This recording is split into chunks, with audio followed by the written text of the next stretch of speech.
Me and my dad used to do a lot of gardening in the house, you know, the stereotype, right? Team, yeah. You can say it. You can laugh. It's okay.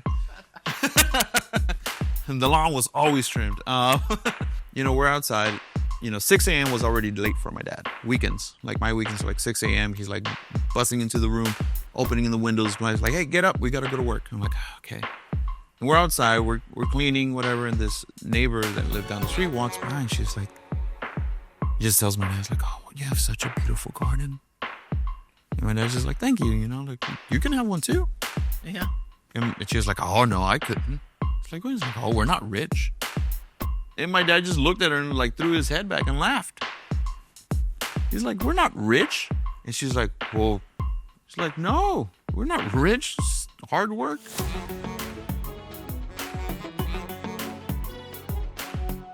Yep. Are you recording on your end? Hi, I'm Suzanne, and I'm a Christian. I've spent my entire life in what I call an echo chamber. Oh my gosh. I've just always been surrounded by people who look like me and think like me.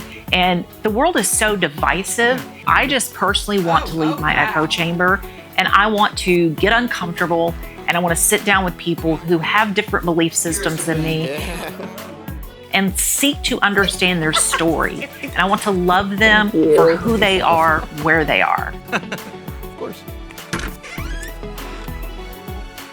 And I'm really excited tonight because we are talking to Ed Flores, who is a Mexican tattoo artist.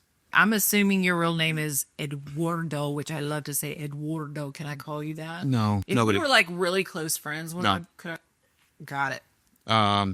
Yeah. The only person to call me that was my mom when she was angry.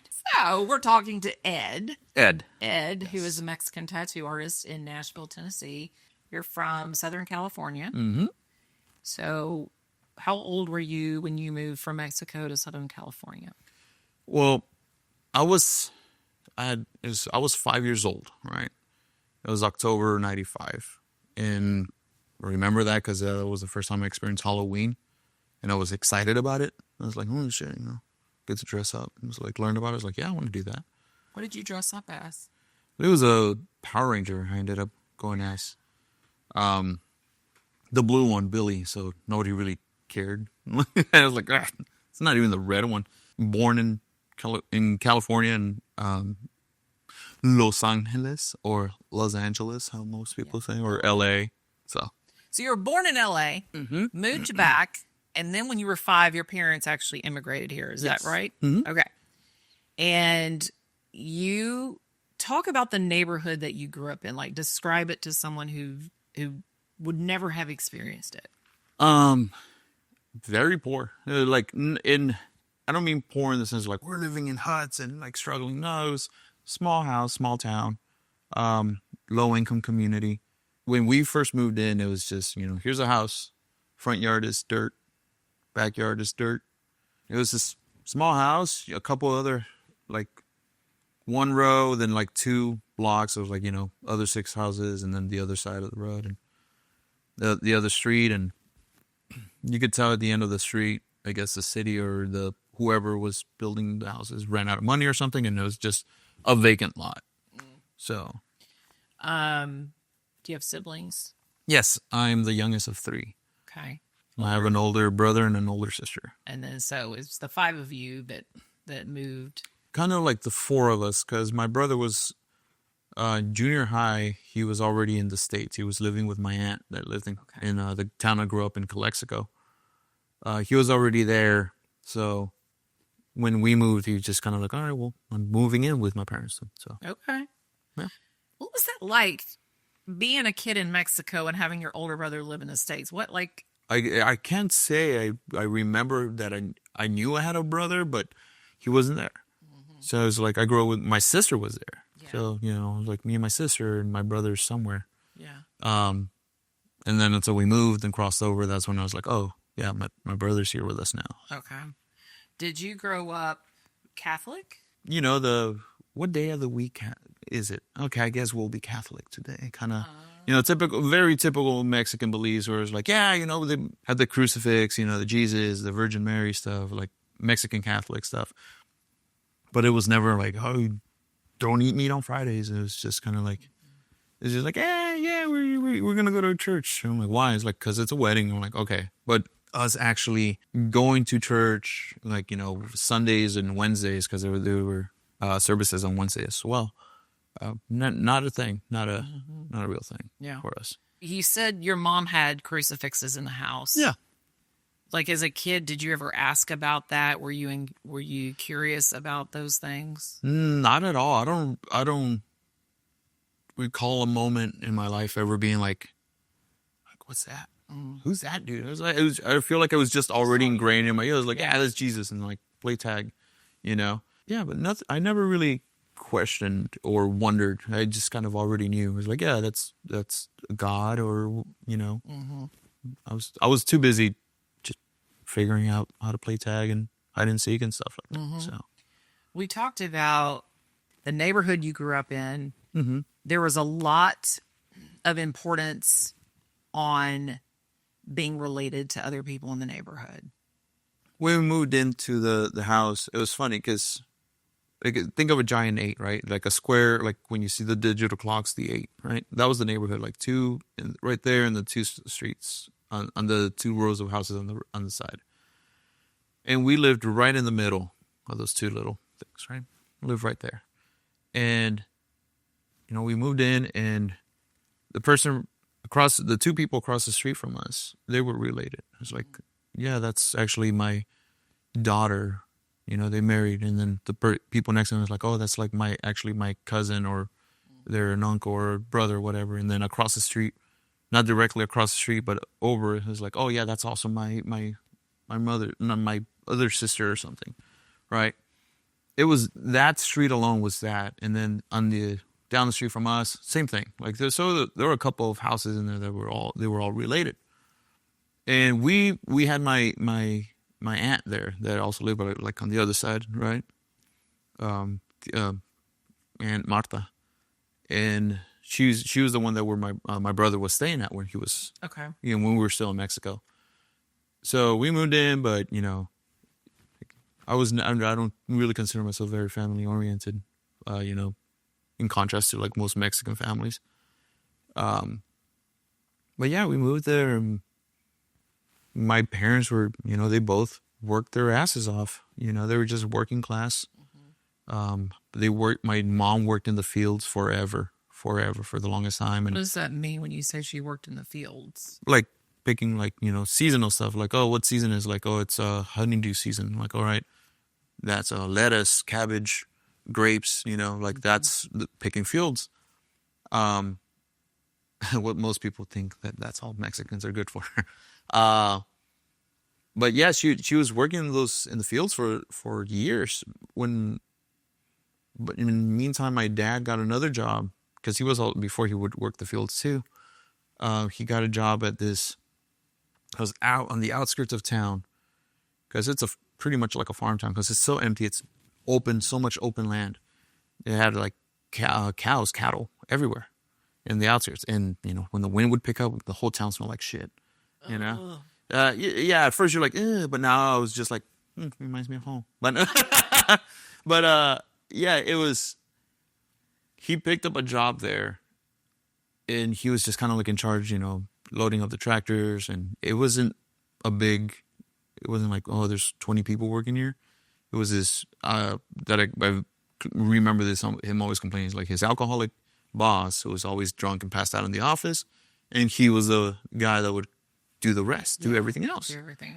And he would leave work like 5 a.m, man, like 6. He was definitely already out of the house, and he wouldn't come home till 5 or 6 in the afternoon.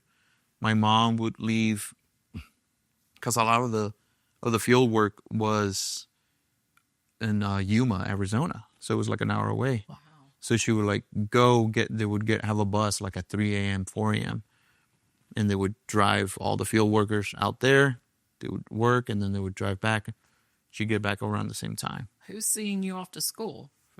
Me. I was a latchkey kid. Yeah. So, you know, my dad made sure, you know, he was, you know, school started, kindergarten started, you know, cool, orientation, cool, whatever.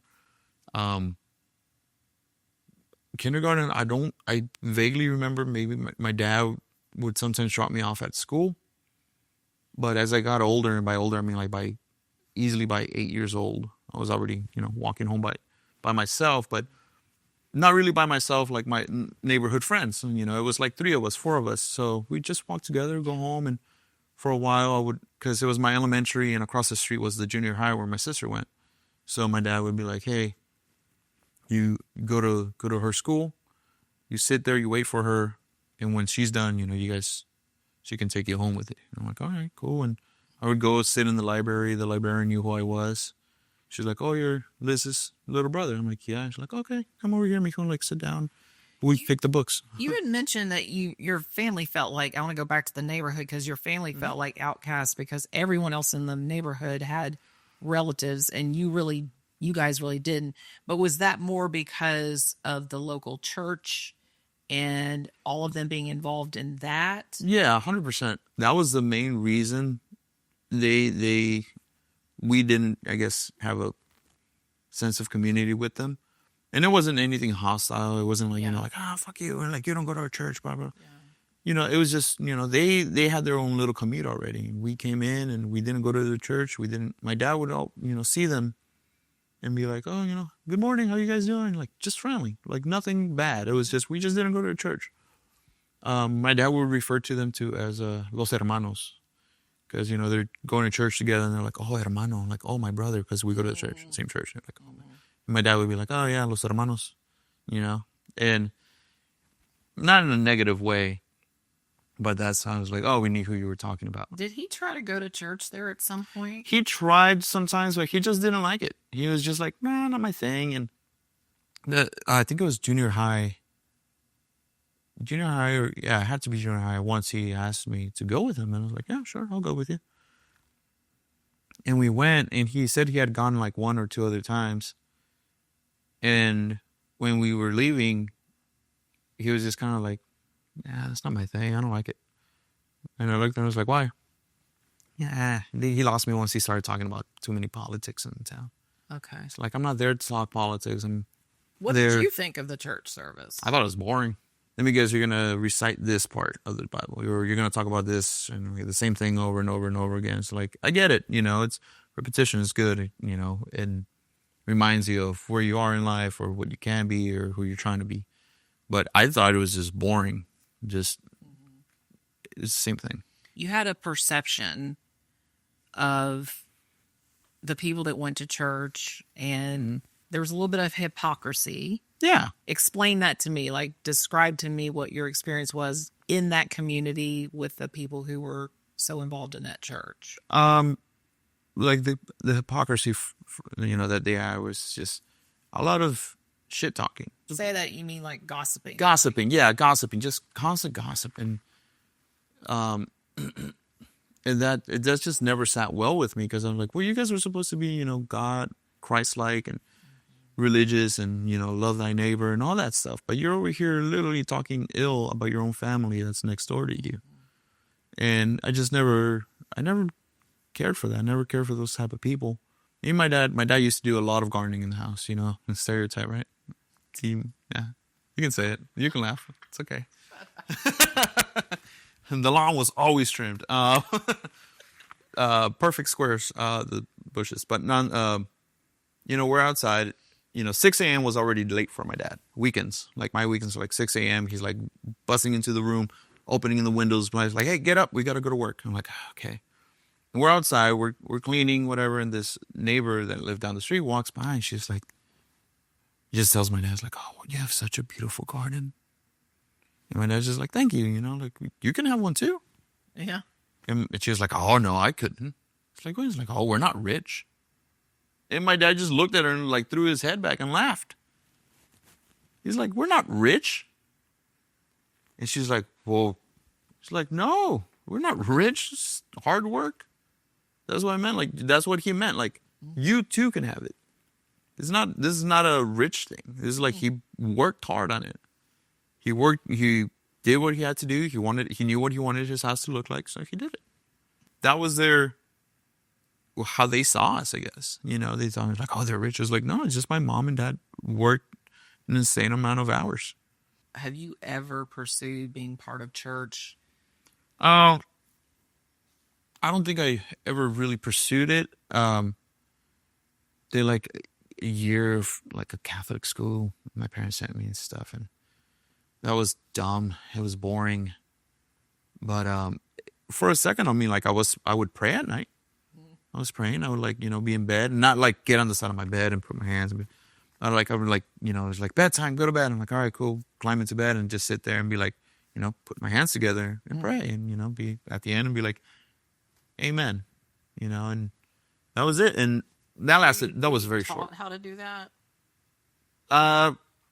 Not like, give me 10 Hail Marys or like, it was like, I couldn't recite that. If you, gun to my head, I'd be like, just pull the trigger, dude. But, no, I would just pray and I would just say things that I thought were good. Like,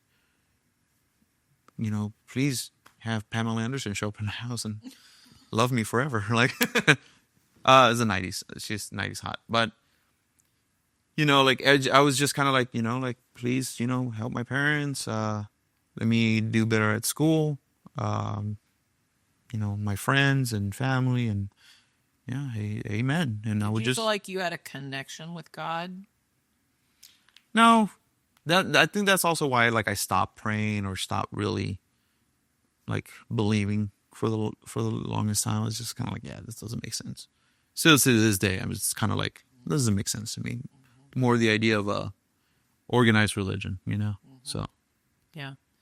And so, what if you had to name 2 reasons why you wouldn't consider organized religion today? Like, what would those reasons be?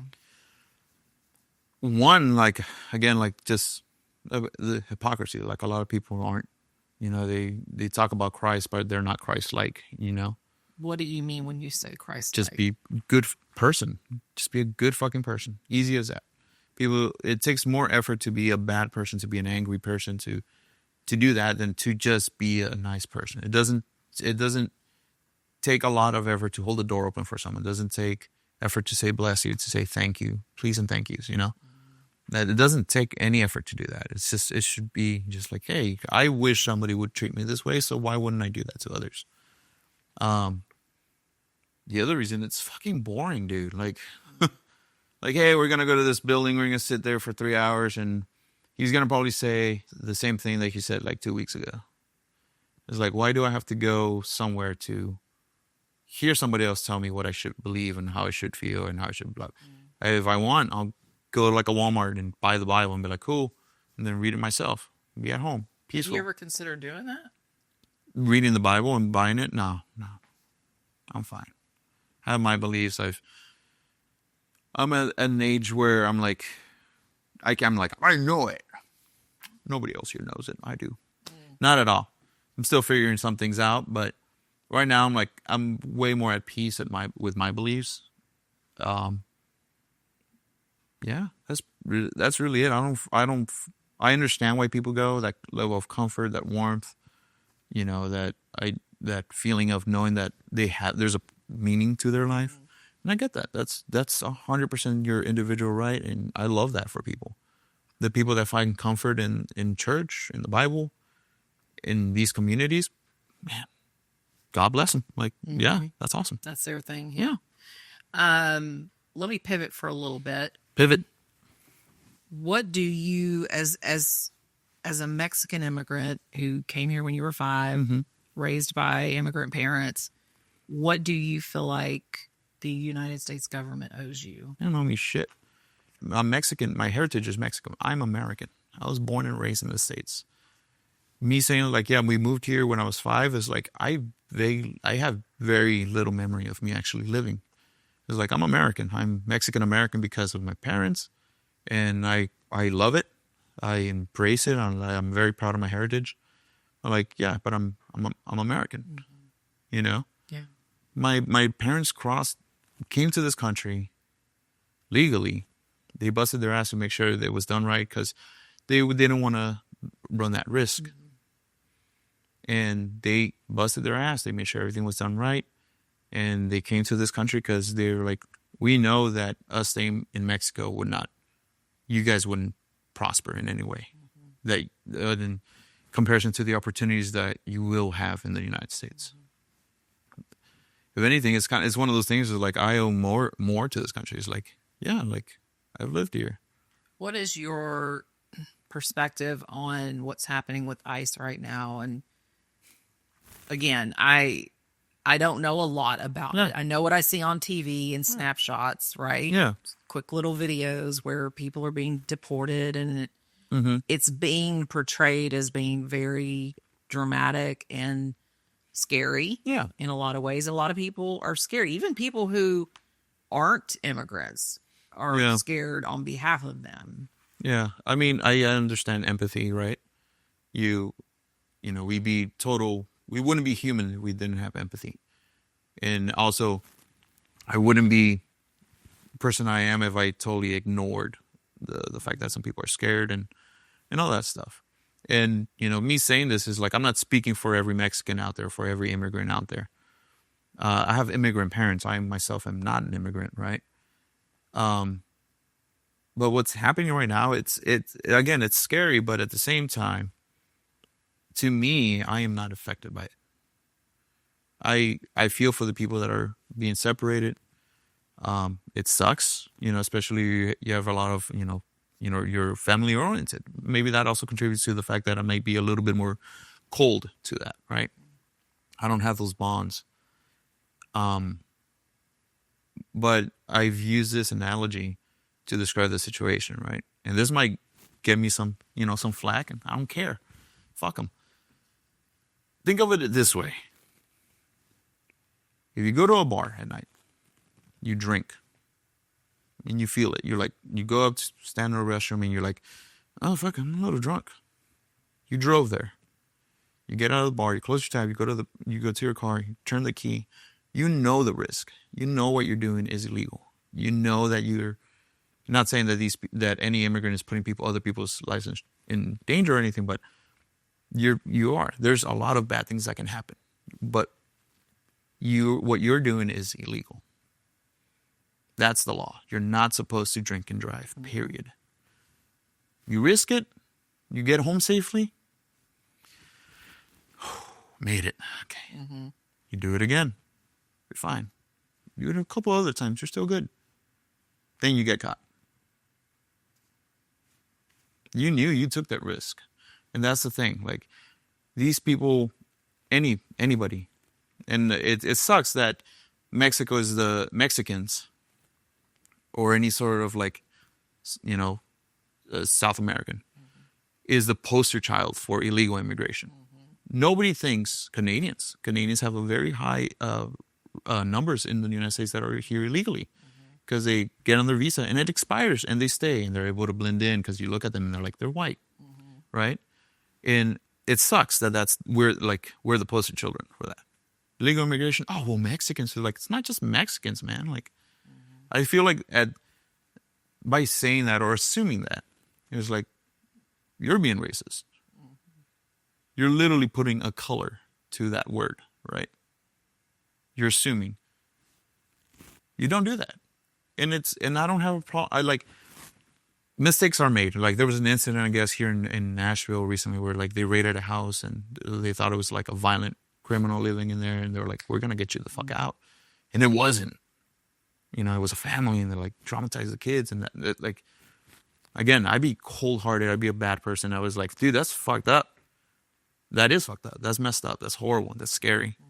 But what's happening, it's the law, dude, and it sucks. It sucks. There's rules there for that reason. With the whole riots and stuff, and it's seeing what's happening in LA, and that small pocket of LA, by the way. It's not like all of Los Angeles is on fire.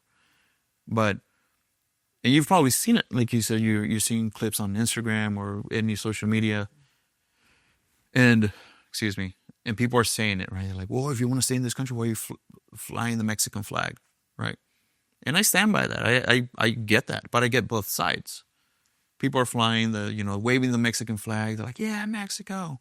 I get it. You want to, you show your pride. Like me, myself, like I'm proud of my heritage. I'm proud that my parents are Mexican, right? But also, I lived here. Yeah. I was born here. My parents they moved here for a reason. So me talking ill, and again, America is not perfect. Even my dad told me that.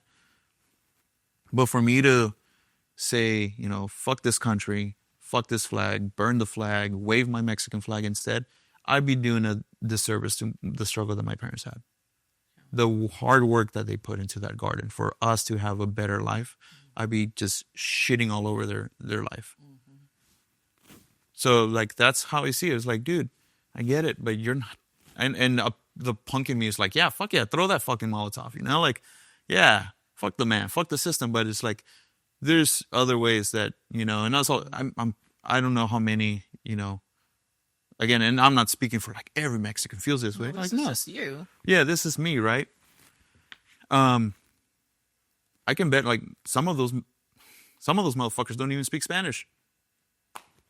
Some of those, like, they're probably like, I've been to Mexico. TJ doesn't count. The resort don't count. You go into like, I went to Mexico. You stayed at a Hilton, motherfucker. Like, that don't mean shit. Like, I've gone to an all-inclusive resort in Mexico in fucking, it's Puerto Vallarta.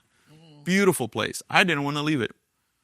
It was amazing. I was like, eating hot dogs and beer all week. Hell yeah, dude. It's like, Hot dogs at a resort? hell yeah. I mean, they also had the What buffet. kind of Like, resort was that? amazing one. But like every day they also had like the buffet.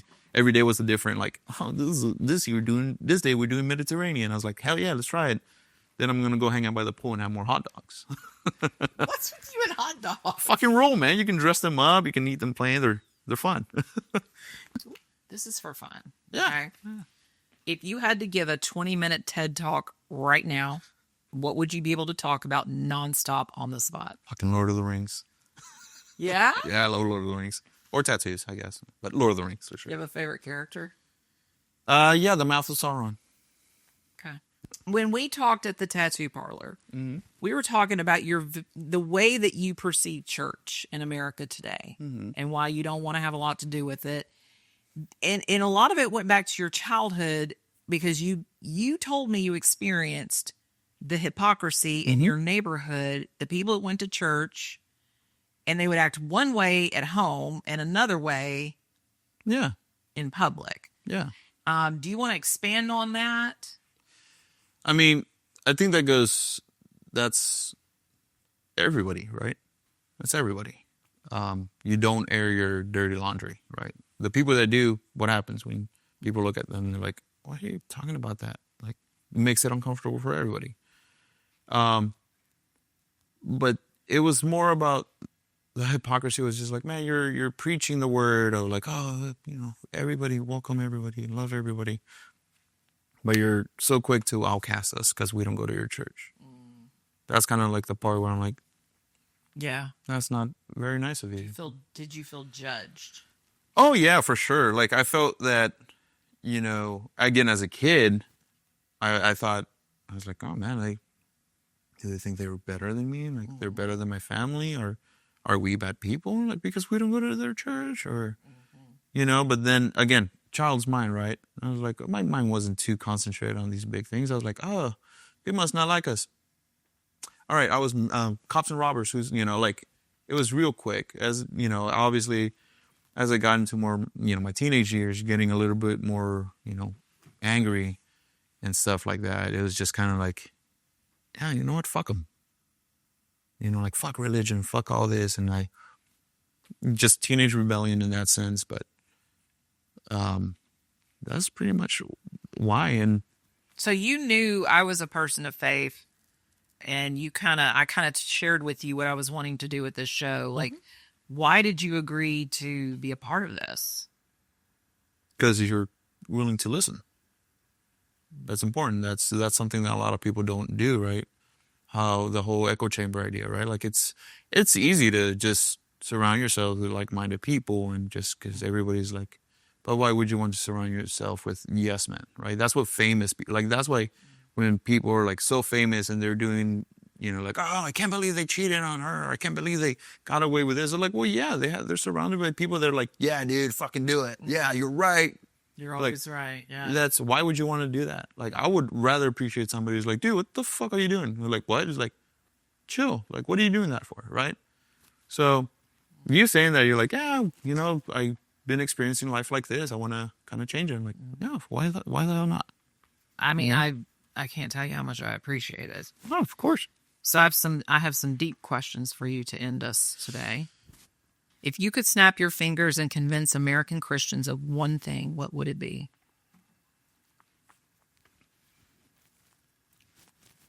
Nothing. Because that would be me forcing them to believe something that they don't support, and be me saying, like, you're going to believe what I believe. No, so I can't really. Okay. When you think of the church, this broad brush, the church, what's the first word that comes to mind? Boring. What do you wish that word was? That's a weird one, because, you know, that would make me sound like I'm searching to go to church, which I'm not. So it's just boring to me. I don't see a necessity for it, for me personally. Yeah. So That's fair. Do you believe there's a God or a higher power? it's funny, like, we were just having this conversation at work, and I think right now, at this point in my life, because before I'm still in the gray area of like, no, you close your eyes and you die and that's it, right? But, you know, me and Turk were having this conversation, like the idea of afterlife, right?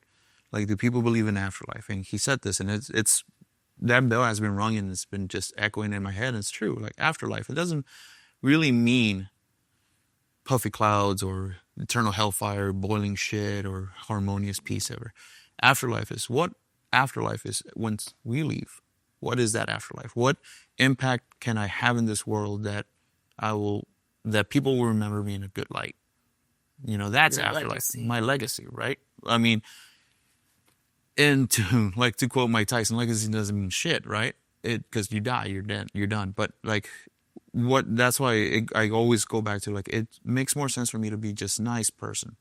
Because whether somebody's like, oh my God, Ed was really nice to me. Like, no, like, if it means just like somebody was really nice to me at one point, I can't remember who, but I'm going to pay it forward. I should be nice to them too.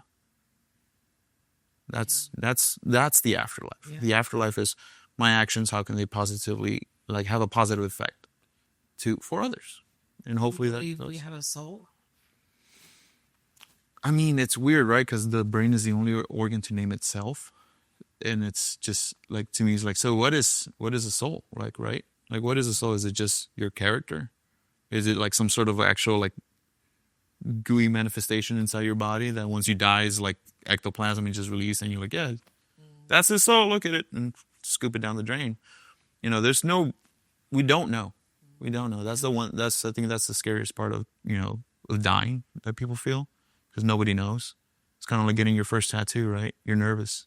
You're like, holy shit, what's going to happen? What's going to happen? What's going to happen? It's like, and all you hear is these different experiences and yada, yada, yada. And only you experience it. Yeah. Like, your pain is your pain, you know? So it's kind of like, yeah. Have you ever experienced someone close to you dying, like, been in the room? Yeah, my dad. What was that like? It was... So let's go back, because your dad got baptized in an evangelical church. Well, I wouldn't say evangelical. I would just say just a Christian church. Okay. Because I'm pretty sure it was the church that my uncle was the speaker or whatever. Pastor. The pastor, thank you. He was a pastor there. So I'm pretty sure that was the church he got baptized in.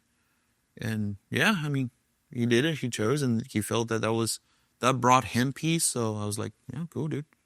And then he didn't even make it a big deal. He was just like, yeah, I got baptized. And I was like, okay, cool. So I need to change the oil in my car, by the way. He's like, oh, okay, yeah, let's go. Like, that was it. Okay. So when he passed, what was that experience like, being in that room? So it's funny, right? Like, he was on life support, and it was the second brain aneurysm he's suffering. The doctor's like, yeah, this one's he's done, dude. I was like, all right. And we just kind of like, all right, well, let's wait for, you know, grandma to get here, his mom, say her goodbyes. And, you know, some sisters of his came down.